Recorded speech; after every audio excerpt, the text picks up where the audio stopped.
फळे व भाजीपाला प्रक्रिया उद्योग. फळे व भाजीपाला प्रक्रिया गरज आपल्या देशाच्या आर्थिक विकासात शेती व्यवसायास अत्यंत महत्त्वाचे स्थान आहे. महाराष्ट्र हे भारतातील शेती व्यवसायात आणि औद्योगिक क्षेत्रात एक प्रगतशील राज्य असून विविध प्रकारचे पिके या राज्यात घेतली जातात.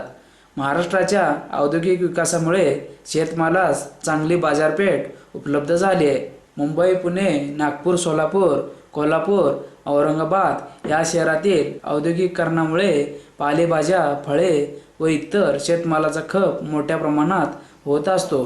महाराष्ट्रातील शेतीच्या अनेक समस्या असून त्यातील महत्त्वाची समस्या म्हणजे पाण्याची. महाराष्ट्रातील जवळजवळ 87% जमीन ही कोरडवाहू आहे. दिवसेंदिवस पाण्याचा प्रश्न बिकट होत चालल्याने पारंपरिक शेती तंत्रज्ञानात बदल करणे गरजेचे आहे. त्यामुळे कमी पाण्यावर चांगले उत्पादन देणाऱ्या पिकांचा शेती व्यवस्थापनात अंतर्भाव करणे गरजेचे आहे. गेल्या 10 वर्षात महाराष्ट्र शासनाच्या फळबाग विकास कार्यक्रमामुळे कोरडवाहू फळझाडांची लागवड महाराष्ट्रात मोठ्या प्रमाणात झाली आहे आणि त्यांची वाढ ही झपाट्याने होत आहे. आजपर्यंतच्या अनुभवावरून फळझाडांची चांगली निगा राखल्यास व शास्त्रीय पद्धतीने उत्पादन केल्यास शेतकऱ्यांना चांगला आर्थिक लाभ होऊ शकतो असे दिसून आले आहे. या पिकामध्ये डाळिंब, सीताफळ, बोर, अंजीर यांचा समावेश होतो. कोकणात आंबा, काजू, चिकू तर विदर्भ, मराठवाड्यात संत्री, मोसंबी व पश्चिम महाराष्ट्रात द्राक्षे, डाळिंब, बोर, पेरू, लिंबू या फळझाडांची लागवड ही मोठ्या प्रमाणात झाली आहे. त्यामुळे महाराष्ट्रात फळबागाखालील क्षेत्र मोठ्या प्रमाणात वाढत आहे. शेती उत्पादन वाढीबरोबर दुसऱ्या काही समस्या निर्माण झाल्या आहेत. त्यातील एक महत्त्वाची म्हणजे शेतीमालास योग्य भाव मिळण्याची. ज्यावेळी उत्पादन वाढते व मागणी कमी असते त्यावेळी शेतमालास भाव मिळत नाही. अशावेळी त्या पिकांचे उत्पादन कमी होते व बाजारात येणाऱ्या मालास चांगले बाजारभाव मिळतात, परंतु शेतकऱ्याकडे त्यावेळेस माल नसतो.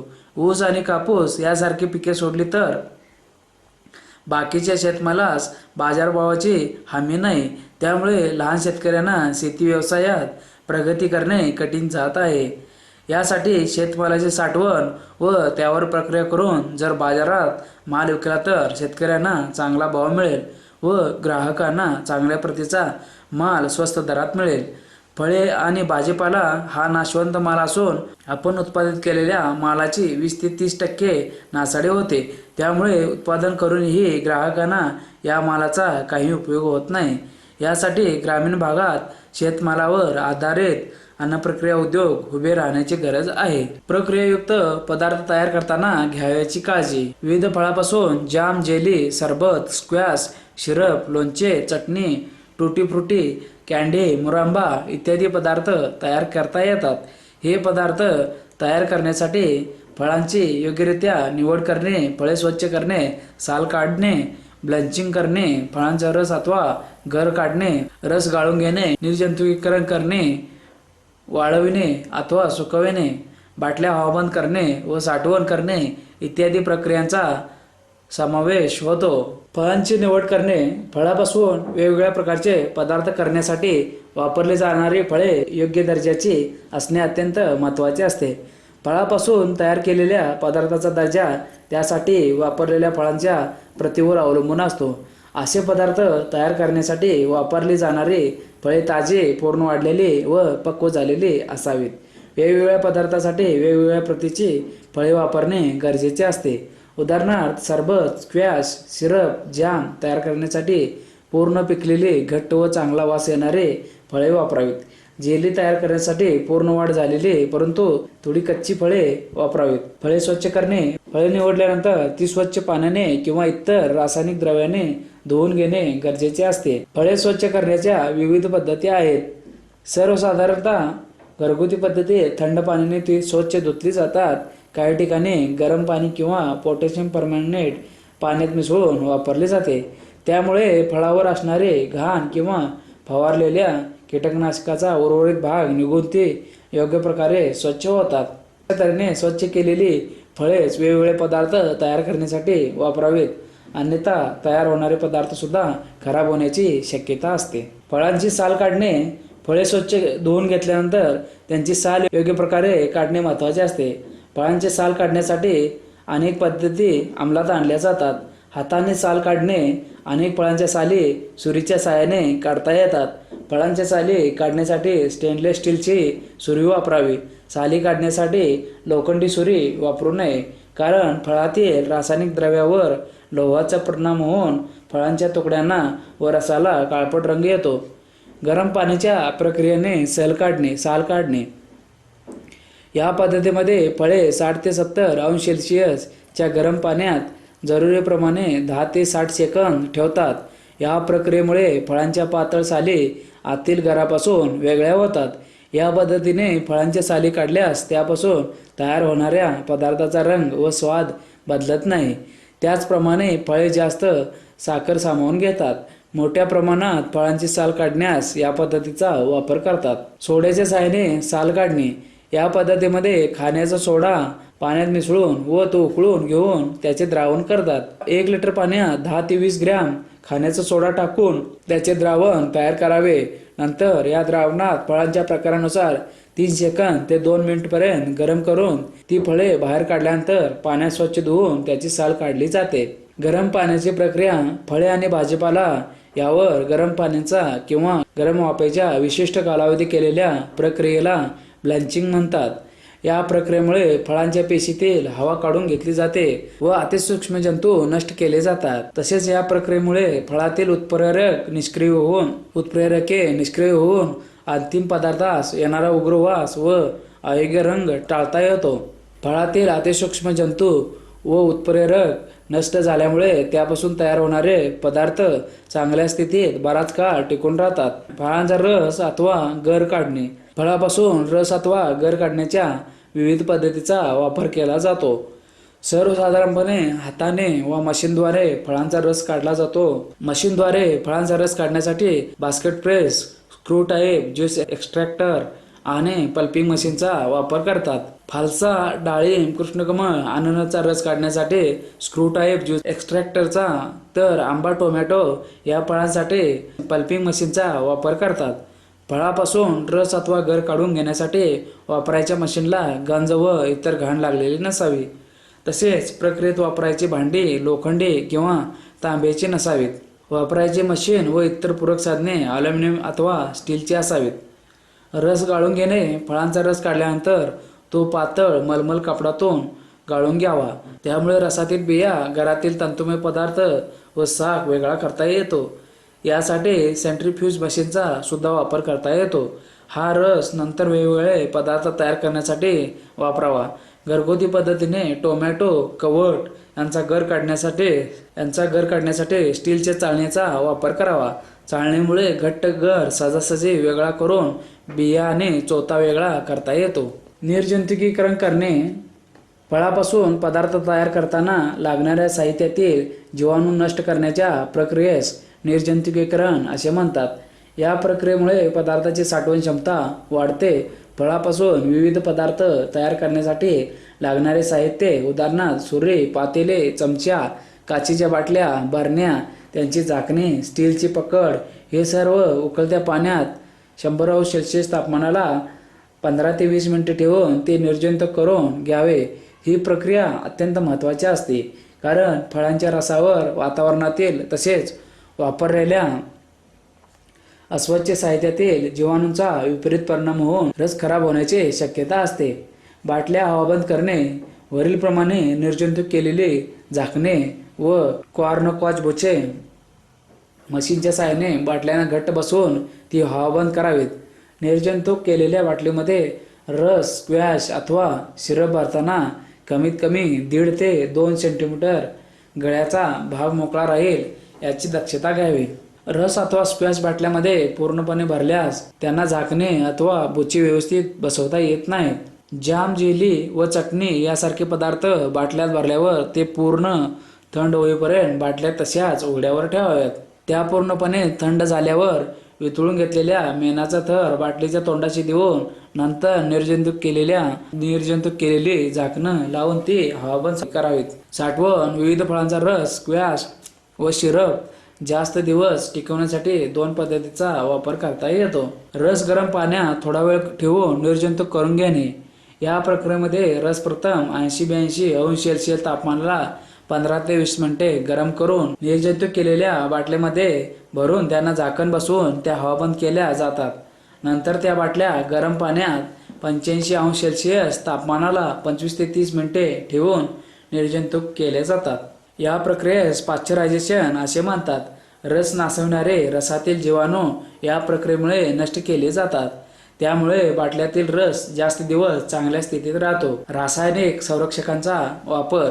फळांचा रस शक्यतो रासायनिक घटकद्रव्ये वापरून जास्त दिवसासाठी साठवला जात नाही, परंतु स्क्वॅश अथवा सिरपच्या बाटल्या फोडल्यानंतर त्यांचा एकाच वेळी वापर केला जात नाही. त्या काही दिवस उघड्या राहतात. अशा वेळी त्यामध्ये वातावरणातील जीवाणूंचा शिरकाव होऊन तो लवकर खराब होतो. हा दोष टाळण्यासाठी त्यामध्ये रासायनिक संरक्षण वापरणे महत्त्वाचे असते. त्यासाठी पोटॅशियम मेटाबायसल्फाइड, सोडियम मेटाबायसल्फाइड व सोडियम बेन्झोएट सारखी रासायनिक संरक्षके वापरून फळाच्या रसापासून तयार केलेल्या स्क्वॅश सिरप जास्त कालावधीसाठी साठवले जातात. रासायनिक संरक्षकाचा वापर. पोटॅशियम मेटाबायसल्फाइड 10 किलो स्क्वॅश किंवा सिरपसाठी 6.250 ग्रॅम. सोडियम मेटाबायसल्फाइड 10 किलो स्क्वॅश किंवा सिरपसाठी 5 gram. Sodium benzoate 10 kilo squash किंवा सिरपसाठी 7.1 ग्रॅम. सुकवणे. फळातील अथवा पालेभाज्यातील पाण्याचे प्रमाण कमी करणे या कृतीस वाळवणे अथवा सुकवणे असे म्हणतात. जे पदार्थ सूर्यप्रकाशात वाळवले जातात त्या पद्धतीला ड्रायिंग असे म्हणतात व कृत्रिम उष्णतेमध्ये जे पदार्थ वाळवले जातात त्या पद्धतीला डिहायड्रेशन असे म्हणतात. यामुळे पदार्थांचे वजन व आकार मूळ आकार व वजनापेक्षा खूपच कमी होतो. त्यामुळे असा माल बाहेरगावी पाठवण्यास जागा कमी लागते व उत्पादन खर्चही कमी होतो. त्यामुळे ही पद्धत खूप फायदेशीर ठरते. फळे आणि फळांचे पदार्थ वाळवण्याचे अथवा सुकवण्याच्या विविध पद्धती असून त्यातील कमी खर्चाच्या पद्धती पुढीलप्रमाणे. कमी खर्चाच्या पद्धती अनेक आहेत. सूर्यप्रकाशात वाळवणे. या कृतीमध्ये पदार्थ प्रकाशात वाळवला जातो. त्यासाठी दिवसभर सूर्यप्रकाश असलेली जागा आवश्यक असते. सर्वसाधारण बोराचे खजूर, द्राक्षे, फळांचे काप इत्यादी सूर्यप्रकाशात वाळवले जातात. या पद्धतीत सुकविण्यास जास्त वेळ लागतो पण खर्च कमी येतो. त्यामुळे ही पद्धत सर्वांना परवडणारी आहे. कृत्रिम उष्णतेमध्ये सुकवणे. फळे व फळापासून तयार केलेला पदार्थ सुकवण्यासाठी ड्रायरचा उपयोग केला जातो. या पद्धतीत पदार्थ लवकरात लवकर सुकवला जातो. अशा प्रकारच्या ड्रायरमध्ये तापमान कमी जास्त करता येते. ह्या पद्धतीने सुकवून अथवा वाळवून साठवून केलेल्या फळांचे पदार्थ जास्त दिवस चांगल्या स्थितीत राहतात. सौरकुटीत सुकविणे. यासाठी एका विशिष्ट पद्धतीने तयार केलेल्या कुटीचा वापर करून पदार्थ सुकवले अथवा वाळवले जातात. सौरकुटीची रचना. विशेषतः द्राक्षापासून मनुका तयार करण्यासाठी सौरकुटी अतिशय उपयुक्त आहे. सूर्यप्रकाशात फळे व भाजीपाला सुकवण्यासाठी जास्त कालावधी लागतो, त्यापेक्षा सौरकुटीत कालावधी कमी लागतो. शिवाय वारा, धूळ व इतर घाणीपासून संरक्षण मिळते आणि पदार्थाचा रंग टिकण्यास मदत होते. सौरकुटीत 7 ते 8 दिवसात द्राक्षापासून मनुका तयार होतात. शेतकऱ्यांना कमी खर्चात मनुका तयार करण्यासाठी हे साधन उपयुक्त आहे. सौरकुटीत मनुकांचा उत्पादन खर्च कमी राहतो. साठवण. फळापासून तयार केलेल्या विविध पदार्थांची आयुर्मर्यादा ही बऱ्याचदा त्यांच्या साठवणुकीवर अवलंबून असते. यासाठी साठवणीची जागा नेहमी स्वच्छ व कोरडे हवामान असलेली असावी. ती दमट अथवा कोंदट असल्यास पदार्थामध्ये बुरशीजन्य जीवाणू वाढू लागतात व पदार्थ लवकर खराब होऊन त्यांना उग्र वास येतो व इतर सर्व गुणधर्म बदलतात आणि ते पदार्थ खाण्यास अयोग्य होतात. यासाठी तयार केलेल्या विविध फळाच्या पदार्थाची साठवण योग्य जागेत व योग्य वातावरणात करणे महत्त्वाचे असते. हवाबंद डब्यात फळे व भाजीपाला टिकवणे. फळे हवाबंद डब्यात साठवणे. फळे आणि त्यापासून प्रक्रिया केलेले विविध पदार्थ हवाबंद डब्यामध्ये टिकवणे ही अन्न टिकवण्याच्या अनेक पद्धतीपैकी एक पद्धत आहे. हवाबंद डब्यात अन्न साठवण्याच्या पद्धतीला कॅनिंग असे म्हणतात. हवाबंद डब्यात फळे टिकवून ठेवण्याच्या अनेक आहेत. फळांची निवड करणे. कॅनिंग करण्यासाठी ताजी आकाराने पूर्ण वाढलेली परिपक्व फळे निवडावीत. फळे स्वच्छ धुणे, फळावर असलेली माती, धूळ इत्यादी निघून जाण्यासाठी फळे पाण्याने धुवून घ्यावीत. त्यामुळे फळावर साचलेली धूळ व फवारलेले औषध निघून जाते. फळांची साल काढणे. फळांची साल निरनिराळ्या पद्धतीने काढतात. यामध्ये हाताने किंवा चाकूने साल काढणे, मशीनच्या साहाय्याने साल काढणे, उष्णतेच्या साहाय्याने साल काढणे, तीव्र अल्कलीची क्रिया करून साल काढणे या पद्धतीचा समावेश होतो. फळांची साल काढल्यानंतर त्याच्या फोडी किंवा काप करावेत. फळे आणि पाक डब्यात भरणे. गरम पाण्यात निर्जंतुक केलेल्या डब्यामध्ये किंवा काचेच्या बरण्यामध्ये फळांच्या फोडी अथवा काप भरावेत. त्यानंतर डब्यात किंवा बरणीमध्ये 40 ब्रिकचे साखरेचे द्रावण ओतावे. त्यामध्ये सुरक्षेच्या दृष्टीने 0.25% सायट्रिक आम्ल मिसळावे. डबा किंवा बरणी पूर्णपणे पाकाने भरू नये. साधारणपणे 0.7 सेंटीमीटर जागा मोकळी सोडावी. डब्यातील हवा बाहेर काढणे. डब्यावर किंवा बरणीवर अलगदपणे झाकण ठेवावे. नंतर डबे एका स्टीलच्या भांड्यात पाणी ठेवून त्या भांड्यात उष्णता द्यावी, जेणेकरून डब्यातील पदार्थांचे तापमान 80-82 अंश सेल्सिअस इतके होईल.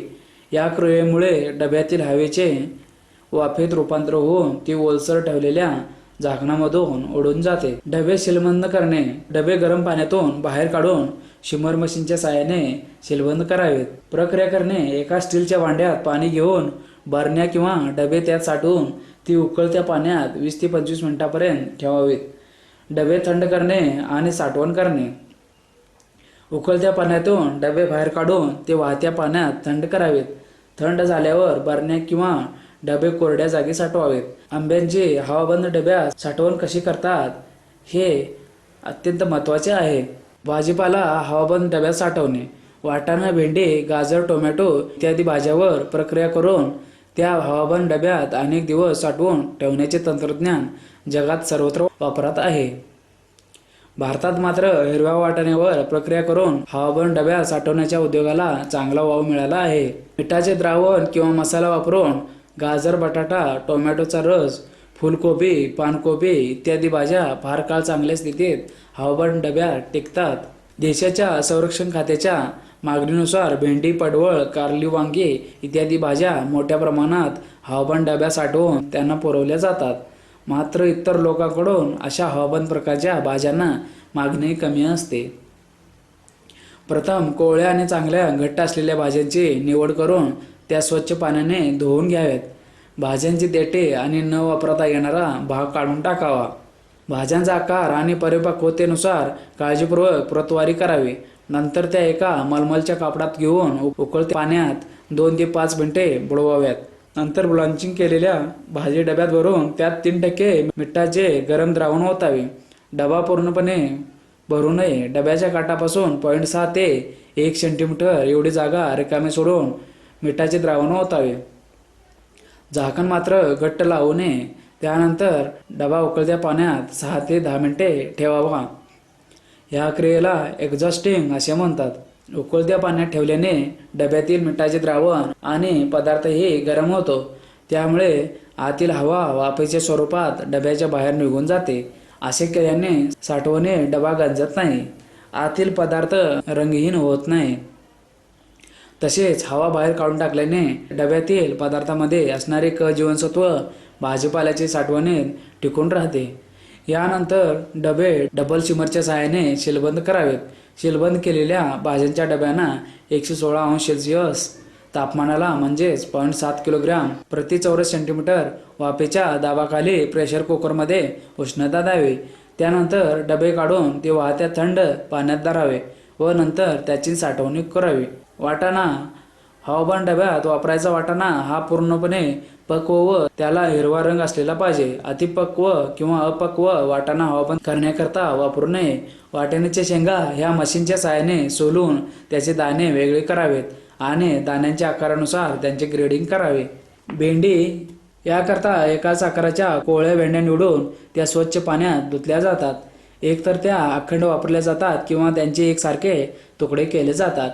उकळत्या पाण्यात भेंडी 1 ते 2 मिनिटे धरून 1.5% मिठाच्या द्रावणात त्यात थंड होण्यासाठी ठेवतात.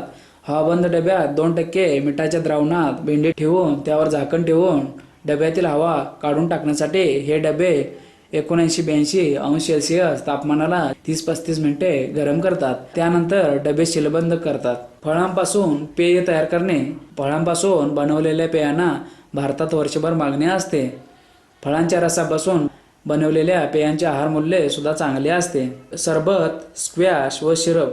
सरबत तयार करण्यासाठी 15 ब्रिक्स रस व 15 ब्रिक्स साखर, 0.25 ब्रिक्स आम्लता या सूत्रानुसार घटक पदार्थांचे प्रमाण ठेवावे. ही किलो रसापासून 10 किलो सरबत तयार होते. लिंबू, बोर, सीताफळ, डाळिंब, पेरू, आंबा इत्यादी फळापासून उत्कृष्ट प्रतीचे सरबत करता येते. स्क्वॅश ही एक फळांचे रस साठवून ठेवण्याची पद्धत असून यामध्ये फळांच्या रसात गोडी करता साखर वापरली जाते. हा तयार झालेला स्क्वॅश आपणास पाहिजे तेव्हा पेय म्हणून वापरता येतो. पेय म्हणून वापरतेवेळी 1 भाग स्क्वॅश व 2 भाग पाणी चांगले एकत्र करून ते पिण्यासाठी वापरावे. स्क्वॅश करताना त्यात साखरेचा वापर केला जातो व ही साखरच परिरक्षक म्हणून फळांच्या रसातील असलेले पाणी शोषून घेऊन सूक्ष्म जंतूंचा नाश करते. संत्री, अननस, डाळिंब, जांभूळ, पेरू, द्राक्षे, बोर, आंबा, चिकू इत्यादी फळापासून स्क्वॅश करता येतो. स्क्वॅश तयार करण्यासाठी 30% रस, 45% साखर व 0.75% आम्लता या सूत्रानुसार घटक पदार्थांचे प्रमाण ठेवावे. 1 किलो रसापासून 3.333 किलो स्क्वॅश तयार होतो. स्क्वॅश करताना त्यात पोटॅशियम मेटाबायसल्फाइड व सायट्रिक ॲसिड वापरतात, कारण पोटॅशियम मेटाबायसल्फाइड मध्ये असलेल्या सल्फर डायऑक्साईडचा संरक्षक म्हणून उपयोग होतो. FPO प्रमाणे स्क्वॅशमध्ये 350 ppm पर्यंत सल्फर डायऑक्साईड असला पाहिजे. पोटॅशियम मेटाबायसल्फाइडचा जांभूळ, स्ट्रॉबेरी, डाळिंब व फलसा या रंगीत रस असलेल्या फळांचा रस साठवण करतेवेळी वापर करू नये, कारण त्यामुळे अशा रसाचा रंग नाहीसा होऊन त्याची प्रत खराब होते. तसेच तो रस लोखंडी व ॲल्युमिनियमच्या भांड्यात साठवतात. त्यामध्ये सुद्धा KMS चा वापर टाळावा, कारण त्यामुळे रसाला काळसर रंग येऊन त्याचा कोबट वास येतो. अशावेळी सोडियम बेन्झोएटचा संरक्षक म्हणून वापर करावा. ज्या रसात मूळतः आम्लता कमी असते त्यावेळी त्यात आपण सायट्रिक ॲसिड टाकतो, त्यामुळे रसाची आम्लता वाढून ॲसिड संरक्षक म्हणून काम करते. सिरप ही पद्धत फळांचा रस साठवून ठेवण्याची पद्धत असून यामध्ये फळांच्या रसात गोडी करता साखर वापरली जाते. परंतु सिरपमध्ये स्क्वॅशपेक्षा रसाचे, साखरेचे व आम्लतेचे प्रमाण जास्त असते. सिरप वापरताना 1 भाग सिरप व 3 भाग पाणी टाकून एकत्र करावे व त्याचा पिण्यासाठी वापर करावा. स्ट्रॉबेरी, अननस, संत्री, डाळिंब, द्राक्षे, जांभूळ, बोर इत्यादी फळापासून सिरप करता येतो. सिरप तयार करण्यासाठी 40% रस, 59% साखर व 1% आम्लता या सूत्रानुसार घटक पदार्थांचे प्रमाण ठेवावे. 1 किलो रसापासून 2.5 किलो सिरप तयार होतो. फळांपासून मद्य व कार्बोनेट पेय. द्राक्षापासून मद्य, वाईन याकरता चांगल्या द्राक्ष मण्यांची निवड करून ती स्वच्छ पाण्यात धुवून घ्यावी. नंतर मण्यांचा लगदा करून तो सेंट्रिफ्यूज करावा, म्हणजे त्यातील घन पदार्थ वेगळे होऊन शुद्ध स्वरूपात रस मिळेल. द्राक्षाचा रस निर्जंतुक करून थंड करावा. या रसाची ब्रिक्स 22 डिग्री ते आम्लता 0.7% स्थिर करावी व त्यात 0.05% डायअमोनियम हायड्रोजन फॉस्फेट टाकावे. अशा प्रकारे तयार केलेल्या रसात 2% ईस्ट मुरवून घालावे व हे मिश्रण 25-26 अंश सेल्सिअस तापमानास इन्क्युबेटरमध्ये 5 ते 6 ब्रिक्स होईपर्यंत आंबवावे, म्हणजेच अल्कोहोलचे प्रमाण 8 ते 10% होईल. या संपूर्ण कालावधीत साधारण 10 ते 15 दिवस लागतात. या आंबवलेल्या रसातून सेंट्रिफ्यूज मशीनच्या सहाय्याने घनपदार्थ वेगळे करावेत. ही शुद्ध स्वरूपात मिळालेली वाईन नंतर निर्जंतुक केलेल्या बाटल्यात भरावी. प्रयोगशाळेत द्राक्षापासून वाईन तयार करण्याच्या पद्धतीचा अवलंब केला जातो.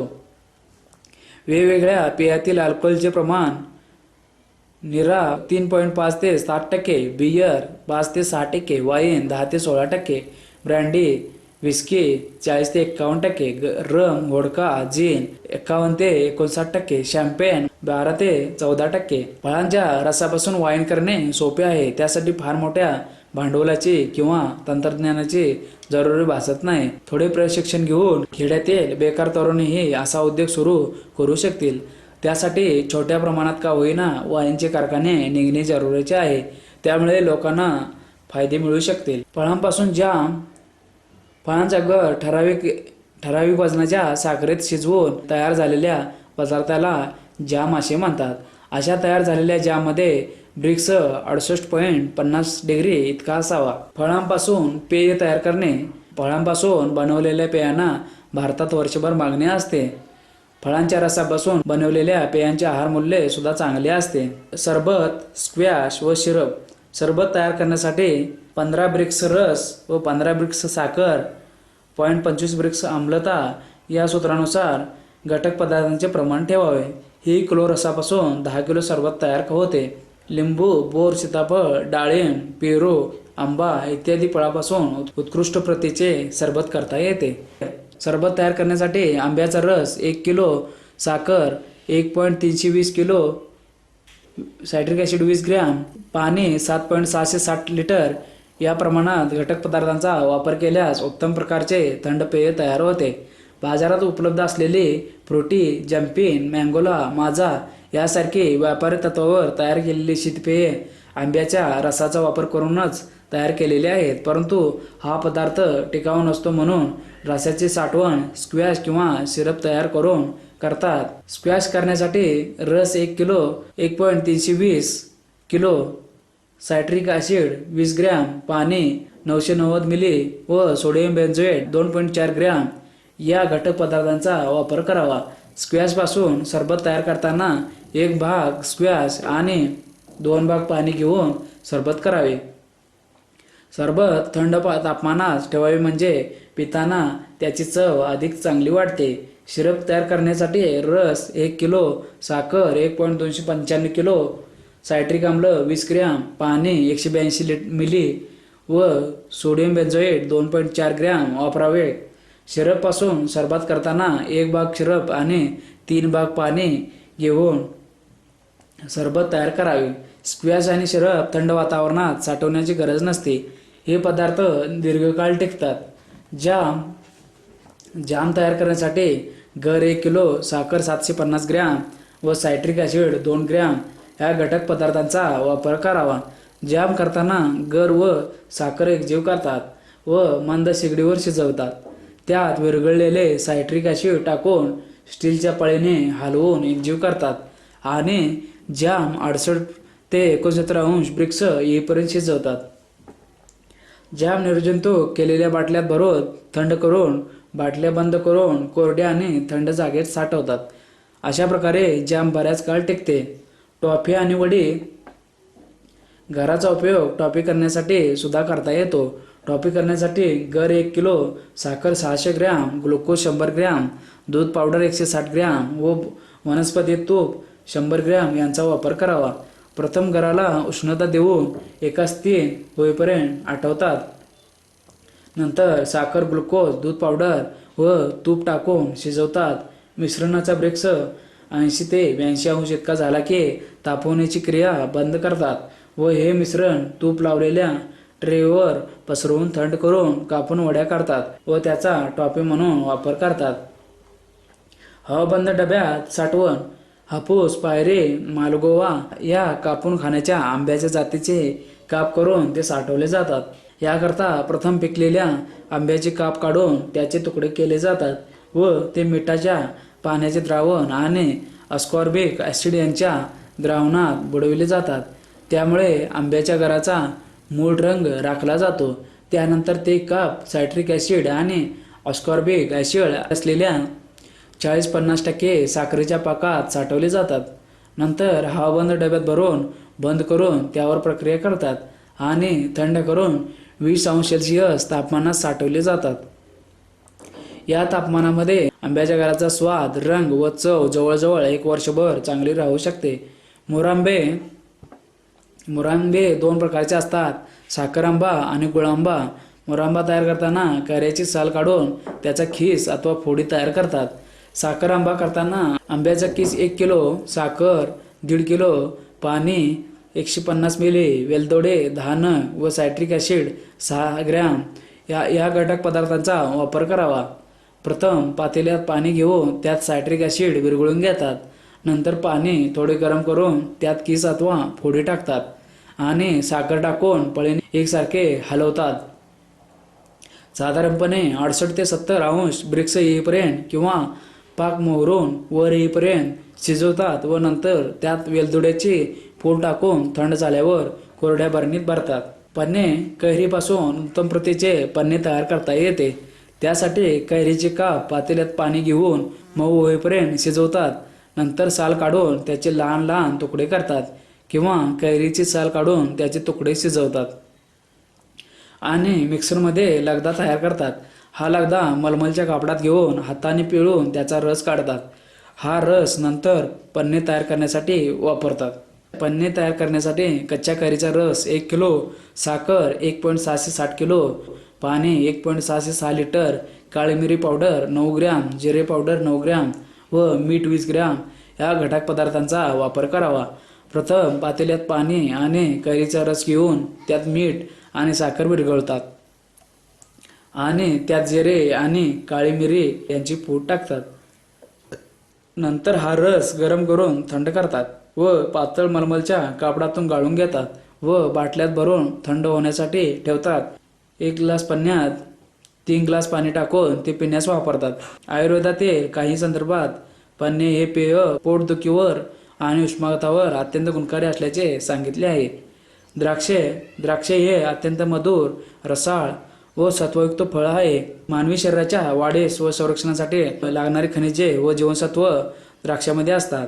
द्राक्ष सेवनाने पचनशक्ती वाढते. द्राक्षापासून बनवलेले द्राक्षासव आणि क्षारक इत्यादी आयुर्वेदिक औषधे महाराष्ट्रात लोकप्रिय आहेत. बेदाणे, मनुका, सुकवलेल्या द्राक्षांना बाजारात निरनिराळ्या नावाने संबोधले जाते. यालाच आपण बेदाणे किंवा मनुका मानतो. मनुकाचे जगामध्ये साधारणपणे 0.5 दशलक्ष टन इतके उत्पादन होते. या उत्पादनाच्या 50% उत्पादन एकट्या कॅलिफोर्नियातून होते. तुर्कस्तान, ऑस्ट्रेलिया, ग्रीस, इराण, दक्षिण आफ्रिका आणि स्पेन हे देश मनुका बनवितात. मनुक्यामध्ये सर्वसाधारणपणे 10 ते 15% पाण्याचे प्रमाण असते. हे प्रमाण 18% जास्त वाढवल्यास साठवणुकीमध्ये मनुका खराब होतात. आंतरराष्ट्रीय बाजारपेठेत द्राक्ष सुकवण्याच्या पद्धतीनुसार मनुकांना वेगवेगळ्या नावाने संबोधले जाते. उदाहरणार्थ नॅचरल, सल्फर ब्लिंच्ड आणि गोल्डन ब्लिंच्ड. भारत दरवर्षी जवळजवळ 20 कोटी रुपयांच्या मनुका अफगाणिस्तान, इराण व ऑस्ट्रेलिया या देशातून आयात करतो. गोल्डन ब्लिंच पद्धत. या पद्धतीत प्रथम 0.2 ते 0.3% सोडियम हायड्रॉक्साईडचे द्रावण करावे.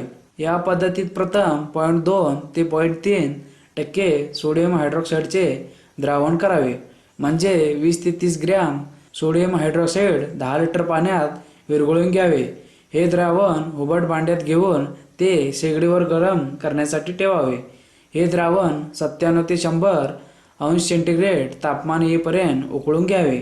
नंतर द्राक्षाचे घड एका कापडाच्या पुरचुंडीत घेऊन या उकळत्या द्रावणात 2 ते 3 सेकंदापर्यंत ठेवावेत. नंतर द्राक्षाचे घड बाहेर काढून ताबडतोब थंड पाण्यात बुडवावेत. त्यामुळे द्राक्षाच्या सालीला अति लहान तडे पडतात व द्राक्षे लवकर सुकण्यास मदत होते. या प्रक्रियेला लायर डिपिंग असे म्हणतात. लायर डिपिंग केलेली द्राक्षे पसरट जाळीच्या ट्रेमध्ये पसरवून हा ट्रे एका हवाबंद पेटाऱ्यात किंवा बंदिस्त कपाटात ठेवून त्यास गंधकाची दोरी देतात. 10 किलो द्राक्षात सुमारे 15 ते 20 ग्रॅम गंधक वापरावे. साधारणपणे 2 तास दोरी द्यावी. दोरी देताना गंधक निखाऱ्यावर टाकून किंवा एका थाळीमध्ये कापूस पसरवून त्यावर गंधक टाकून पेटवून बॉक्समध्ये ठेवावा. गंधकाच्या दोरीमुळे बेदाण्यांना सोनेरी पिवळा रंग येऊन त्यांना साठवणीच्या काळात बुरशी येत नाही. गंधकाची धुरी दिलेली द्राक्षे सावलीत सुकवावीत किंवा ड्रायरचा वापर करून 55 ते 60 अंश सेल्सिअस तापमानात सुकवावीत. ऑस्ट्रेलियन डिपिंग ऑइल पद्धत. या पद्धतीत बेदाणे तयार करताना पक्व घडांची निवड करून ती स्वच्छ पाण्याने धुवून फळे इथाइल ओलिएट आणि पोटॅशियम कार्बोनेट या द्रावणात 4-5 मिनिटे ठेवतात. अलीकडील काही प्रयोगावरून असे आढळून आले आहे की पोटॅशियम कार्बोनेट 24 ग्रॅम प्रति लिटर ऐवजी 2.4 ग्रॅम प्रति लिटर वापरले तरी उत्तम प्रकारच्या मनुका तयार होतात. नंतर फळे ड्रायरमध्ये 55 ते 60 अंश सेल्सिअस तापमानास किंवा सावलीत पंख्याखाली सुकवावीत. या दोन्ही पद्धतीने तयार केलेले बेदाणे चांगल्या प्रतीचे होतात. बेदाणे तयार झाल्यानंतर बेदाण्यातील पाण्याचे प्रमाण योग्य राखण्याची क्रिया करावी लागते की ज्यामुळे साठवणुकीमध्ये बेदाणे चांगले टिकून राहतील. यालाच क्युरिंग किंवा स्वीटिंग असे म्हणतात.